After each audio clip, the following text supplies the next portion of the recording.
Hello ನಮಸ್ಕಾರ, welcome back to my channel. ತುಂಬ ದಿನ ಆದಮೇಲೆ ಲಾಂಗ್ ವಿಡಿಯೋನ ಅಪ್ಲೋಡ್ ಮಾಡ್ತಾ ಇದ್ದೀನಿ. ಇದು ಆ್ಯಕ್ಚುಲಿ ಡಿಸೆಂಬರ್ 1st, ತುಂಬಾ ದಿನಗಳ ನಂತರ ವೀಡಿಯೋನ ಅಪ್ಲೋಡ್ ಮಾಡ್ತಾ ಇದ್ದೀನಿ. ಕಾರಣಾಂತರಗಳಿಂದ ಅಪ್ಲೋಡ್ ಮಾಡೋಕ್ಕೆ, ಎಡಿಟ್ ಮಾಡೋಕ್ಕೆ ಒಂಚೂರು ಕೂಡ ಟೈಮ್ ಸಿಗ್ತಿಲ್ಲ.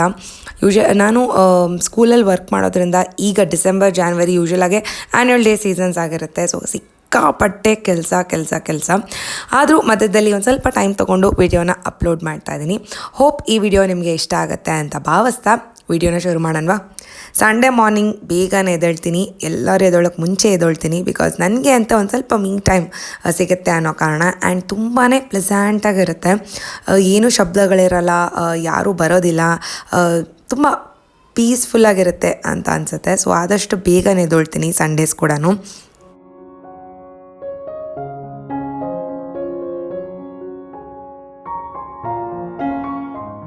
ಇತ್ತೀಚೆಗೆ ಬ್ಯಾಂಗ್ಳೂರಲ್ಲಿ ವೆದರ್ ತುಂಬಾ ಅನ್ಪ್ರೆಡಿಕ್ಟಬಲ್ ಆಗಿದೆ. ಬೆಳಗ್ಗೆ ಸಿಕ್ಕಾಪಟ್ಟೆ ಚಳಿ ಇರುತ್ತೆ, ಮಧ್ಯಾಹ್ನ ಬಿಸಿಲಿರುತ್ತೆ, ಆ್ಯಂಡ್ ಸಾಯಂಕಾಲ ಹೇಳೋದಕ್ಕೆ ಆಗೋದಿಲ್ಲ. But still I love Bangalore. And Sunday ಆಗಿರೋದ್ರಿಂದ ನನಗೆ ಯಾವುದೇ ಆದಂಥ ಫ್ರೀ ಡೇ ಅಥವಾ ಆರಾಮಾಗಿ ಕೂತ್ಕೊಳ್ಳೋ ಅಂತಹ ದಿನ ಅಂತೂ ಖಂಡಿತವಾಗ್ಲೂ ಅಲ್ಲ. ಸಂಡೇ ಅಂತಂದರೆ ಅದರದ್ದೇ ಆದಂತಹ ಒಂದು ಕೆಲಸಗಳು ಇದ್ದೇ ಇರುತ್ತೆ ಆ್ಯಂಡ್ ಮಾಡಲೇಬೇಕು. ಮಾಡಿಲ್ಲ ಅಂತಂದರೆ ಆ ನೆಕ್ಸ್ಟ್ ಬರುವಂಥ ವಾರ ಏನಿರುತ್ತೆ ಕಂಪ್ಲೀಟಾಗಿ ಡಿಸ್ಟರ್ಬ್ ಆಗಿಬಿಟ್ಟಿರುತ್ತೆ. ಸೊ ಯೂಶ್ವಲಾಗೆ ನಾನು ಸಂಡೇಸ್ ಈ ಬೆಡ್ ಸ್ಪ್ರೆಡ್ಸ್ ಏನಿರುತ್ತೆ ಅದನ್ನೆಲ್ಲ ಚೇಂಜ್ ಮಾಡ್ತೀನಿ. ಎವ್ರಿ ವೀಕ್ ಚೇಂಜ್ ಮಾಡ್ತೀನಿ. ಚೇಂಜ್ ಮಾಡೋದು ತುಂಬಾ ಒಳ್ಳೆಯದು. ಸೊ ಅದನ್ನು ಚೇಂಜ್ ಮಾಡೋದು ನನ್ನ ಫಸ್ಟ್ ಕೆಲಸ ಆಗಿರುತ್ತೆ.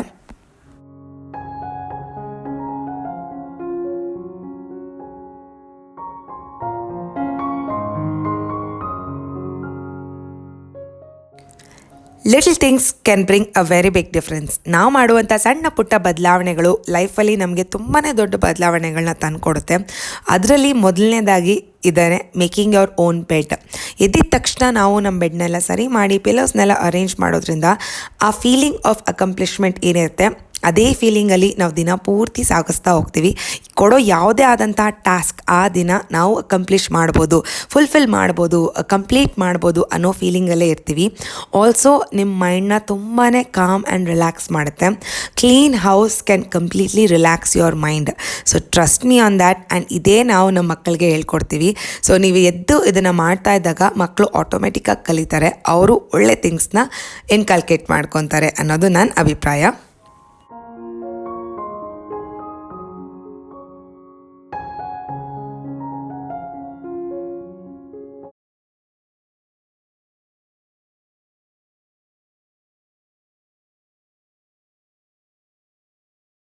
ಈ ಹ್ಯಾಬಿಟ್ ಟ್ರ್ಯಾಕರ್ ಬಗ್ಗೆ ನಾನು ನನ್ನ ಪ್ರೀವಿಯಸ್ ವೀಡಿಯೋದಲ್ಲೇ ಶೇರ್ ಮಾಡಿದ್ದೀನಿ. ಇದರಲ್ಲಿ ಎಷ್ಟರ ಮಟ್ಟಿಗೆ ನಾನು ಹ್ಯಾಬಿಟ್ಸ್ನೆಲ್ಲ ಬಿಲ್ಡ್ ಮಾಡಿದ್ದೀನಿ ಅಂತ ತೋರಿಸ್ತಾ ಇದ್ದೀನಿ. ಸೊ ಶೇಡ್ ಏನು ಮಾಡ್ತಿದ್ದೀನಲ್ಲ ಅದು ನಾನು ಮಾಡಿಲ್ಲ ಅಂತ ಲೆಕ್ಕ. ಎಕ್ಸಸೈಸ್ ಅಂತೂ ನಾನು ಒಂದು ದಿನ ಕೂಡ ಮಾಡಿಲ್ಲ. ತುಂಬಾ ಟಯರ್ಡ್ ಆಗ್ತಿತ್ತು ಕೆಲಸಕ್ಕೆ ಹೋಗಿ ಬಂದು ಮನೆಯಲ್ಲೆಲ್ಲ ಕೆಲಸ ಮಾಡೋದು. ಸೊ ಎಕ್ಸಸೈಸ್ ಮಾಡಿಲ್ಲ. ಇನ್ನೇನೇನು ಶೇಡ್ ಮಾಡಿದ್ದೀನೋ ಅದೆಲ್ಲ ಮಾಡಿಲ್ಲ ನಾನು. I am very frank on this. And but ನಾನು ಗಿವ್ ಅಪ್ ಅಂತೂ ಮಾಡಿಲ್ಲ, ಮಾಡ್ತೀನಿ. I am still on this and I will do it. And ಈಗ ನಾನು ಏನು ಮಾಡ್ತಿದ್ದೀನಿ ಅನ್ನೋದು ಒಂದು ಸೆಲ್ಫ್ ರಿಫ್ಲೆಕ್ಷನ್. ಕಂಪ್ಲೀಟ್ ಮಂತ್, ಪೂರ್ತಿ ತಿಂಗಳು ನಾನು ಏನೇನು ಖರ್ಚು ಮಾಡಿದ್ದೀನಿ ಒಂದೊಂದು ರೂಪಾಯಿ ಲೆಕ್ಕ ಕೂಡ ನಾನು ಬರೆದಿಟ್ಕೊತೀನಿ. ಬಿಕಾಸ್ ಇದು ತುಂಬಾ ಇಂಪಾರ್ಟೆಂಟ್. ಲಮ್ಸಮ್ ಮನಿ ಅಥವಾ ತುಂಬ ದುಡ್ಡಿದ್ದಾಗ ನಾವು ಸಿಕ್ಕಾಪಟ್ಟೆ ಖರ್ಚು ಮಾಡ್ಕೊಂಬಿಡ್ತೀವಿ. ನಮಗೆ ಗೊತ್ತಿರಲ್ಲ. ಅದನ್ನು ನೋಡಿದಾಗ ಇಷ್ಟ ಆಗುತ್ತೆ, ಇದನ್ನು ತಿನ್ನಬೇಕು ಅಂತ ಅನಿಸುತ್ತೆ, ಅದನ್ನು ತೊಗೋಬೇಕು ಅಂತ ಅನಿಸುತ್ತೆ. ನಮಗೆ ಅವಶ್ಯಕತೆ ಇರೋದಿಲ್ಲ ಆ ಟೈಮಲ್ಲಿ, ನಮಗೆ ಮೈಂಡ್ ಕಂಟ್ರೋಲ್ ಕೂಡ ಇರೋದಿಲ್ಲ. ಸೊ ಆಗ ನಾವು ಮನಿನ ಸ್ಪೆಂಡ್ ಮಾಡಿಬಿಡ್ತೀವಿ. ದುಡ್ಡು ಖರ್ಚು ಮಾಡೋದು ತುಂಬಾ ಈಸಿ, ಬಟ್ ಅದನ್ನು ಅರ್ನ್ ಮಾಡೋರಿಗೆ ಮಾತ್ರನೇ ಗೊತ್ತಿರುತ್ತೆ ಅದ್ರ ಬೆಲೆ ಏನು ಅಂತ. ಸೊ ಎವ್ರಿ ರುಪಿ ಕೌಂಟ್ ಆಗುತ್ತೆ. ಒಂದೊಂದು ರುಪಿ ಕೂಡ ತುಂಬಾ ಇಂಪಾರ್ಟೆಂಟ್ ಅಂತ ಹೇಳ್ತೀನಿ. ಸೊ ಈ ಸೆಲ್ಫ್ ರಿಫ್ಲೆಕ್ಷನ್ ಮಾಡೋದ್ರಿಂದ ನೀವು ಎಲ್ಲಿ ಅನಾವಶ್ಯಕವಾಗಿ ದುಡ್ಡನ್ನ ಸ್ಪೆಂಡ್ ಮಾಡ್ತಿದ್ದೀರಾ ಅನ್ನೋದು ನಿಮಗೆ ಗೊತ್ತಾಗುತ್ತೆ. ಆಗ ನೆಕ್ಸ್ಟ್ ಟೈಮ್ ನೀವು ಆ ಥರ ಸ್ಪೆಂಡ್ ಮಾಡೋವಾಗ ಆ ಒಳಗಡೆ ಇರುವಂಥ ಕಾನ್ಷಿಯಸ್ನೆಸ್ ಇರುತ್ತಲ್ಲ ಅದು ನಿಮ್ಮನ್ನು ತಡೆಯುತ್ತೆ. ಸೊ ನನಗಿದು ಕಂಪ್ಲೀಟಾಗಿ ವರ್ಕ್ ಆಗಿದೆ. ಮುಂಚೆ ನಾನು ಸ್ವಿಗ್ಗಿಯಲ್ಲೆಲ್ಲ ತುಂಬಾ ಆರ್ಡರ್ ಮಾಡ್ತಿದ್ದೆ. ಸೊ ಈ ಥರ ಸೆಲ್ಫ್ ರಿಫ್ಲೆಕ್ಷನ್ ಮಾಡ್ಕೊಂಡಾಗ ಅದನ್ನು ಕಂಪ್ಲೀಟ್ಲಿ ನಿಲ್ಲಿಸಿದ್ದೀನಿ. So do give it a try.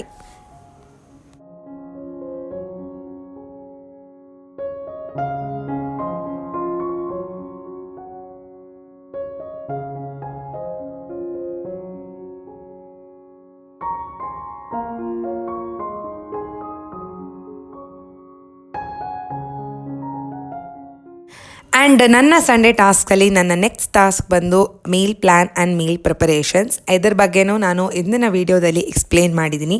ಯಾರು ವೀಡಿಯೋನ ಇನ್ನೂ ನೋಡಿಲ್ಲ ದಯವಿಟ್ಟು ಹೋಗಿ ಚೆಕ್ಔಟ್ ಮಾಡ್ಕೊಳ್ಳಿ.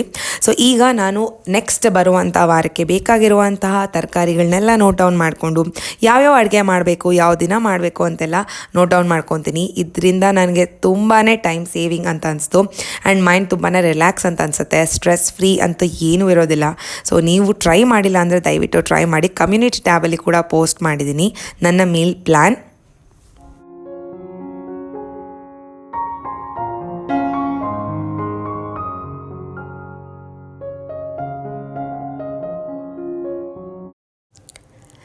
ನನ್ನ ಮೀಲ್ ಪ್ಲ್ಯಾನ್ ಪ್ರಕಾರ ನಾನು ವೆಜಿಟೇಬಲ್ಸ್ನೆಲ್ಲ ಪರ್ಚೇಸ್ ಮಾಡ್ಕೊಂಬರ್ತೀನಿ. ಎಷ್ಟು ಅವಶ್ಯಕತೆ ಇದೆಯೋ ಅಷ್ಟನ್ನು ಮಾತ್ರನೇ ಪರ್ಚೇಸ್ ಮಾಡ್ಕೊಂಬರ್ತೀನಿ.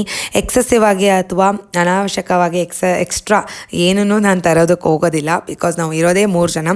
ಸೊ ಎಷ್ಟು ಬೇಕೋ ಅಷ್ಟನ್ನು ತೊಗೊಬಂದು ಈಗ ವೆಜಿಟೇಬಲ್ಸ್ನ ಸ್ಟಾಕ್ ಮಾಡುವಂಥ ಸಮಯ. ಆ್ಯಂಡ್ ಮನೆಯಲ್ಲಿ ಮಾಡುವಂಥ ಸಣ್ಣ ಪುಟ್ಟ ಕೆಲಸಗಳಲ್ಲಿ ನಾವು ಮಕ್ಕಳನ್ನ ಇನ್ವಾಲ್ವ್ ಮಾಡ್ಕೊಳ್ಳೋದು ತುಂಬಾ ಮುಖ್ಯ. ಒಂದು ಫ್ಯಾಮಿಲಿ ಬಾಂಡಿಂಗ್ ತುಂಬಾ ಸ್ಟ್ರಾಂಗ್ ಆಗ್ತಾ ಹೋಗುತ್ತೆ. ಈ ಫೋನ್ ಅಥವಾ ಟಿ ವಿನೆಲ್ಲ ಬಿಟ್ಟು ಅವ್ರು ನಮ್ಮ ಜೊತೆ ಕೆಲಸ ಮಾಡುವಾಗ ಮಾತುಕತೆ ಜಾಸ್ತಿ ಆಗುತ್ತೆ, ಬಾಂಡಿಂಗ್ ಕೂಡ ಜಾಸ್ತಿ ಆಗುತ್ತೆ ಆ್ಯಂಡ್ ಅವರು ಇಂಡಿಪೆಂಡೆಂಟ್ ಆಗೋದನ್ನು ಕಲಿತಾ ಬರ್ತಾರೆ. ಓದೊಂದೇ ಅಲ್ಲ, ಆಲ್ ರೌಂಡರ್ ಆಗಿರೋದು ತುಂಬಾ ಮುಖ್ಯ. ಸೊ ಮಕ್ಕಳನ್ನ ಆದಷ್ಟು ನಿಮ್ಮ ಡೈಲಿ ಆ್ಯಕ್ಟಿವಿಟೀಸಲ್ಲಿ ಕೂಡ ಇನ್ವಾಲ್ವ್ ಮಾಡ್ಕೊಳ್ಳಿ.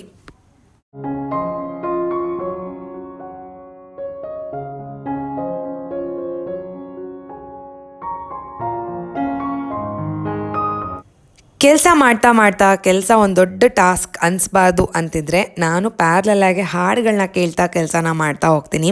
ಬಿಕಾಸ್ ಈ ವೆಜಿಟೇಬಲ್ ಸ್ಟಾಕ್ ಮಾಡೋದು ತುಂಬಾ ಟೈಮ್ ಕನ್ಸ್ಯೂಮಿಂಗ್ ಅಂತ ಹೇಳ್ಬೋದು, ತುಂಬ ಸಮಯ ಹಿಡಿಸುತ್ತೆ. ಆಗ ಇದೇ ಒಂದು ಸ್ಟ್ರೆಸ್ಫುಲ್ ಕೆಲಸ ಅಂತ ಅನಿಸ್ಬಾರ್ದು ಅನ್ನೋ ಕಾರಣಕ್ಕೆ ನನ್ನ ಫೇವ್ರೆಟ್ ಹಾಡುಗಳನ್ನ ಪ್ಲೇ ಮಾಡ್ತಾ ನಾನು ಕೆಲಸ ಮಾಡ್ತಾ ಹೋಗ್ತೀನಿ. ಆಗ ಕೆಲಸ ಮಾಡೋದು ನಿಜವಾಗ್ಲೂ ಗೊತ್ತಾಗೋದೇ ಇಲ್ಲ, ತುಂಬಾ ಬೇಗ ಮುಗ್ದೋಗಿದೆ ಅನ್ನೋವಂತಹ ಫೀಲಿಂಗ್ ಇರುತ್ತೆ. ಆ್ಯಂಡ್ ಯೂಶ್ವಲಾಗೆ ನಾನು ಹಳೆ ಹಾಡುಗಳನ್ನ ಕೇಳ್ತಾ ಅದರ ಲಿರಿಕ್ಸ್ನ ಎಂಜಾಯ್ ಮಾಡ್ತಾ ಕೆಲಸನ ಮಾಡ್ತೀನಿ. ಸೊ ನಿಮ್ಮಲ್ಲಿ ಎಷ್ಟು ಜನ ಹಳೆ ಹಾಡುಗಳನ್ನ ಕೇಳ್ತಾ ಅಥವಾ ನಿಮ್ಮ ಫೇವ್ರೆಟ್ ಹಾಡುಗಳನ್ನ ಕೇಳ್ತಾ ಕೆಲಸನ ಮಾಡ್ತೀರಾ ಅನ್ನೋದನ್ನು ಕಮೆಂಟಲ್ಲಿ ತಿಳಿಸಿ. ಆ್ಯಂಡ್ ಯಾರು ಇದನ್ನು ಟ್ರೈ ಮಾಡಿಲ್ಲ ದಯವಿಟ್ಟು ಟ್ರೈ ಮಾಡಿ.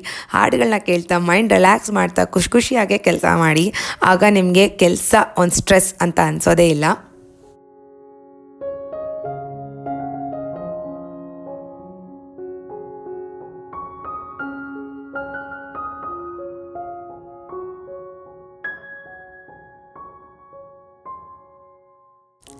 ಹೆಲ್ದಿ ಲೈಫ್ ಸ್ಟೈಲ್ ಇರಬೇಕು, ಹೆಲ್ದಿ ಫುಡ್ನ ತಿನ್ನಬೇಕು, ಇಷ್ಟೆಲ್ಲ ಕಷ್ಟಪಡಬೇಕಾ ಅಂತ ಕೆಲವೊಂದು ಸರಿ ಅನಿಸುತ್ತೆ.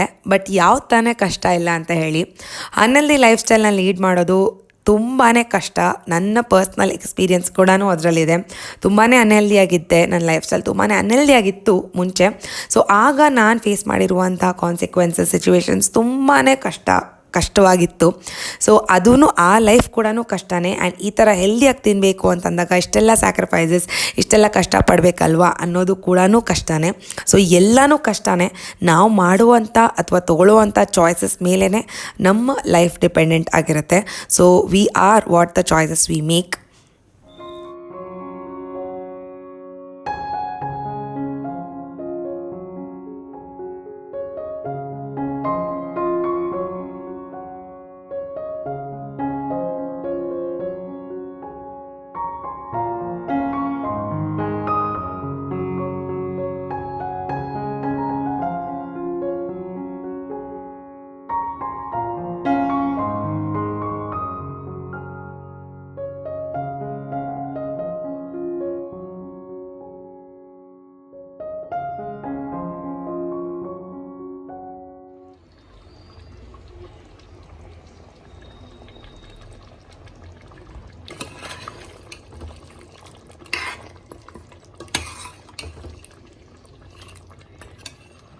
ಯೂಶ್ವಲಾಗಿ ನನಗೆ ಸಂಡೇಸ್ ನೋ ಕುಕಿಂಗ್ ಡೇ ಅಂತ ಹೇಳ್ಬೋದು. ನಾನು ಸಂಡೇಸ್ ಯಾವುದೇ ಆದಂತಹ ಕುಕ್ಕಿಂಗ್ನ ಮಾಡೋದಿಲ್ಲ.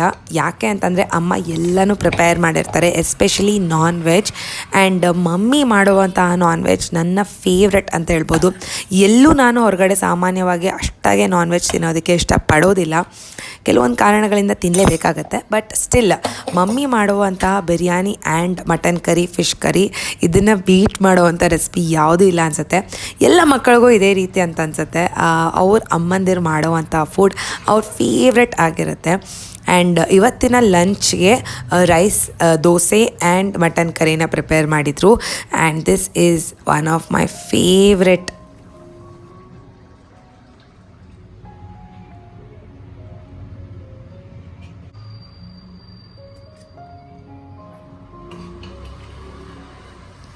ಬ್ಯಾಂಗ್ಳೂರ್ ವೆದರ್ಗೂ ಆ್ಯಂಡ್ ನಾನು ತಿಂತಿರೋ ಅಂಥ ಊಟಕ್ಕೂ ಎಂತಹ ಕಾಂಬಿನೇಷನ್ ಗೊತ್ತಾ. And usually dosa, mutton curry and salad ಇದರ ಅಂತಹ ಕಾಂಬಿನೇಷನ್ ಇನ್ಯಾವುದೂ ಇಲ್ಲ. ಸೊ ನಿಮ್ಮಲ್ಲಿ ಎಷ್ಟು ಜನಕ್ಕೆ ಇಷ್ಟ ಅಂತ ಕಮೆಂಟ್ ಸೆಕ್ಷನಲ್ಲಿ ತಿಳಿಸಿ. ಯೂಶ್ವಲಾಗೆ ನಮ್ಮ ಮನೆಯಲ್ಲಿ ಸಂಡೇ ಬ್ರೇಕ್ಫಾಸ್ಟ್ ಇದೇ ಆಗಿರುತ್ತೆ. ಸೊ ನಾನು ಬ್ರೇಕ್ಫಾಸ್ಟ್ ಸ್ಕಿಪ್ ಮಾಡಿದಾಗ ನಾನು ಲಂಚ್ಗೆ ಇದನ್ನೇ ತಿನ್ಕೊತೀನಿ. So this is my lunch for the day.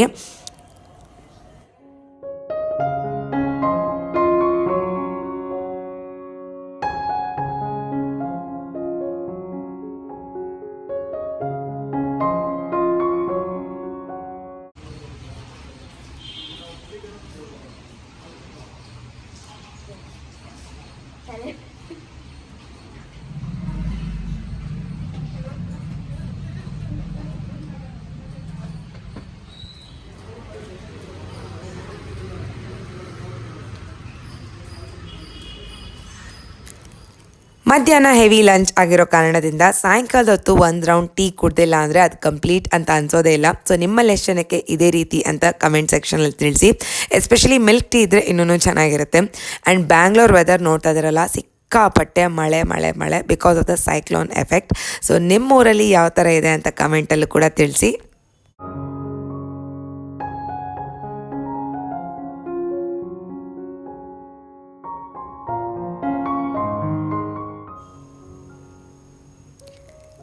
ಪ್ರತಿ ವಾರ ನಾನು ತರಕಾರಿಗಳನ್ನ ಹೇಗೆ ರೀಸ್ಟಾಕ್ ಮಾಡ್ತೀನೋ ಅದೇ ರೀತಿ ತಿಂಗಳಾಗ್ತಿದ್ದಂಗೆ ಗ್ರಾಸರೀಸ್ ಕೂಡ ನಾನು ರೀಸ್ಟಾಕ್ ಮಾಡ್ಕೊತೀನಿ. ಆ್ಯಂಡ್ ಅದೇ ರೂಲ್ನ ಫಾಲೋ ಮಾಡ್ತೀನಿ. ನಾನು ಗ್ರಾಸರಿ ಶಾಪಿಂಗ್ ಮಾಡೋಕ್ಕೆ ಮುಂಚೆನೇ ಎಲ್ಲ ಲಿಸ್ಟ್ನ ಪ್ರಿಪೇರ್ ಮಾಡ್ಕೊಂಡು ಹೋಗ್ತೀನಿ. ಇಲ್ಲಾಂದರೆ ಅನವಶ್ಯಕವಾಗಿ ಯಾವುದೋ ಒಂದು ಎಕ್ಸ್ಟ್ರಾ ಪರ್ಚೇಸ್ ಮಾಡೋದು ಅಥವಾ ಮರ್ತೋಗಿ ತೊಗೊಂಡೇ ಬರದೇ ಇರುವಂಥ ಸಿಚುವೇಶನ್ಸ್ ಕೂಡ ನಾನು ಫೇಸ್ ಮಾಡಿದ್ದೀನಿ.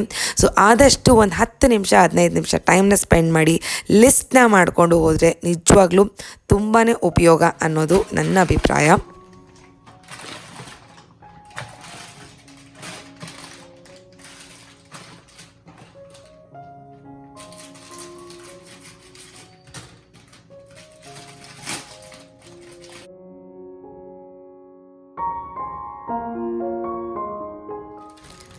ಗ್ರಾಸರೀಸ್ನ ರೀಸ್ಟಾಕ್ ಮಾಡುವಾಗ ನನಗೆ ಒಂದು ಬಿಗ್ ಹೆಲ್ಪಿಂಗ್ ಹ್ಯಾಂಡ್ ಅಂತಂದರೆ ನನ್ನ ಮಗನೇ. ಆದಷ್ಟು ನಾನು ಅವನ್ನ ಎಲ್ಲ ಆ್ಯಕ್ಟಿವಿಟೀಸಲ್ಲೂ ಇನ್ವಾಲ್ವ್ ಮಾಡೋದಕ್ಕೆ ಪ್ರಯತ್ನ ಪಡ್ತೀನಿ. ಸೊ ಈ ಥರ ನಾನು ಗ್ರಾಸರಿ ರೀಸ್ಟಾಕ್ ಮಾಡಬೇಕಾದ್ರೆ ಅವನಿಗೂ ಕೆಲವೊಂದು ರೆಸ್ಪಾನ್ಸಿಬಿಲಿಟೀಸ್ನ ಕೊಡ್ತೀನಿ. ಯಾವುದು ಎಲ್ಲಿಡಬೇಕು ಅನ್ನೋದನ್ನು ಅವನಿಗೂ ಸ್ವಲ್ಪ ಗೊತ್ತಾಗಲಿ ಅನ್ನೋ ಕಾರಣಕ್ಕೆ ಅವನು ಕೂಡ ಇನ್ವಾಲ್ವ್ ಮಾಡ್ಕೊತೀನಿ. ಸೊ ಆದಷ್ಟು ಈ ಥರ ಆ್ಯಕ್ಟಿವಿಟೀಸ್ನ ಮಾಡೋದಕ್ಕೆ ಪ್ರಯತ್ನ ಪಡಿ. ನಿಮ್ಮ ನಿಮ್ಮ ಮಗುವಿನ ಮಧ್ಯದಲ್ಲಿರುವಂಥ ಬಾಂಡ್ ಕೂಡ ಸ್ಟ್ರಾಂಗ್ ಆಗುತ್ತೆ. ಆ್ಯಂಡ್ ಅವರು ಎಲ್ಲ ವಿಷಯಗಳನ್ನ ಕಲಿತಾ ಬರ್ತಾರೆ ಅನ್ನೋದು ನನ್ನ ಅನಿಸಿಕೆ. ಆ್ಯಂಡ್ ತುಂಬ ಜನ ಕೇಳಿರೋ ಥರ ನಾನು ಯೂಸ್ ಮಾಡ್ತಿರುವಂಥ ಮಿಲೆಟ್ ಬ್ರ್ಯಾಂಡ್ ಅಥವಾ ಮಿಲೆಟ್ ಕಂಪ್ನಿ ಇದಾಗಿರುತ್ತೆ. ಆ್ಯಂಡ್ ಯೂಶ್ವಲಾಗಿ ನಾನು ಮಿಲೆಟ್ಸ್ನ ಸ್ಟಾಕಪ್ ಮಾಡ್ಕೊಳ್ಳೋದಕ್ಕೆ ಈ 4 ಕಂಪಾರ್ಟ್ಮೆಂಟ್ಸ್ ಇರುವಂಥ ಒಂದು ಬಾಕ್ಸ್ನ ಪ್ರಿಫರ್ ಮಾಡ್ತೀನಿ. ಆಗ ಡಿಫ್ರೆಂಟ್ ಮಿಲೆಟ್ಸ್ನ ಈಚ್ ಕಂಪಾರ್ಟ್ಮೆಂಟಲ್ಲಿ ಸ್ಟೋರ್ ಮಾಡಿಕೊಂಡಾಗ ನನಗೆ ಯಾವ್ದು ಬೇಕು ಅಥವಾ ಯಾವ್ದು ಜಾಸ್ತಿ ಯೂಸ್ ಮಾಡಿದ್ದೀನಿ, ನೆಕ್ಸ್ಟ್ ಯಾವ್ದು ಯೂಸ್ ಮಾಡಬೇಕು ಅನ್ನೋದನ್ನು ನನಗೆ ಕ್ಲಿಯರಾಗಿ ಗೊತ್ತಾಗುತ್ತೆ. So this is that box. Links ಎಲ್ಲನೂ ನಾನು ಆದರೆ ಡಿಸ್ಕ್ರಿಪ್ಷನ್ ಬಾಕ್ಸಲ್ಲಿ ಪ್ರೊವೈಡ್ ಮಾಡಿರ್ತೀನಿ. So do check it out.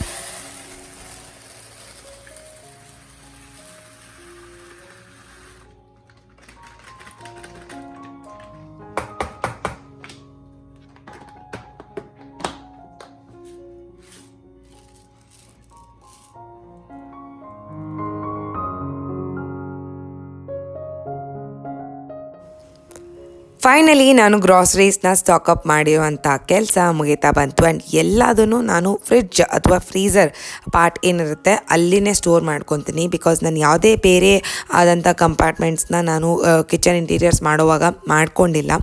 Because ನನಗೆ ಗೊತ್ತಿತ್ತು ನಾನು ತುಂಬ ರೇರ್ ಯೂಸ್ ಮಾಡುವಾಗ ಅದು ಸ್ವಲ್ಪ ಹುಳ ಹಿಡಿಯೋದು ಆ ಥರ ಎಲ್ಲ ಆಗ್ತಿತ್ತು ಅನ್ನೋ ಕಾರಣಕ್ಕೆ ನಾನು ತುಂಬಾ ಯೋಚನೆ ಮಾಡಿ ಈ ಫ್ರೀಝರ್ ಇದೇ ಕಾನ್ಸೆಪ್ಟಲ್ಲಿ ಫ್ರಿಡ್ಜ್ ತೊಗೋಬೇಕು ಅಂತ ತೊಗೊಂಡು ಅದರಲ್ಲೇ ಸ್ಟಾಕಪ್ ಮಾಡ್ಕೊತೀನಿ. ಆ್ಯಂಡ್ ಡಿನ್ನರ್ಗೆ ದೋಸೆ, ಬಿಸಿ ಬಿಸಿ ದೋಸೆ ಆ್ಯಂಡ್ ಅದರ ಜೊತೆಗೆ ಪಲ್ಯ ಆ್ಯಂಡ್ ಸಾಂಬಾರು ಕೂಡ ಇತ್ತು. ಸೊ ದೋಸೆ ಹಾಕ್ಕೊಡ್ತಿರೋದು ನನ್ನ ಹಸ್ಬೆಂಡ್. ಯೂಶ್ವಲಾಗಿ ಈ ಥರ ದೋಸೆ ಚಪಾತಿ ಅಂತ ಅಂದಾಗ ಅವ್ರಿಗೆ ತುಂಬಾ ಇಷ್ಟ ಕ್ರಿಸ್ಪಿ ದೋಸೆ ಮಾಡೋದಕ್ಕೆ. ಸೊ ಅವರೇ ಮುಂದೆ ಬಂದು ಹೆಲ್ಪ್ ಮಾಡಿ ಕೊಡ್ತಾರೆ. So is another big helping hand ಅಂತ ಹೇಳ್ಬೋದು.